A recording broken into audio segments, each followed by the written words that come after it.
తరగని ఆస్తి అంటే ఏమనుకుంటున్నారు? మీరు సంపాదించిన బంగ్లాలు, మీరు సంపాదించిన ఆస్తులు, బ్యాంకు బ్యాలెన్స్లు, లాకర్లో ఉన్న బంగారం అనుకుంటున్నారా? కాదు మిత్రమా.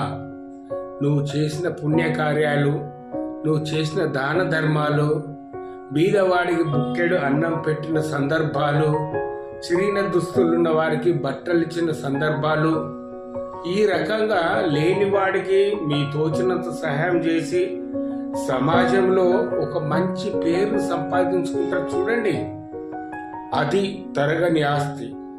నువ్వు భౌతికమైన ఆస్తి ఎంత ఉన్నా కూడా కొంతకాలానికి తరిగిపోతుంది. నీ వారసులు దాన్ని ఉంచుతారో ఊడబీక్కుంటారో తెలియదు. కానీ నువ్వు ఉన్నా లేకున్నా ఎల్లవేళ చిరస్థాయిగా నిలిచిపోయే ఆస్తి ఇప్పుడు మనం చెప్పుకున్నాయి. అవునా కాదా? ఆలోచించండి.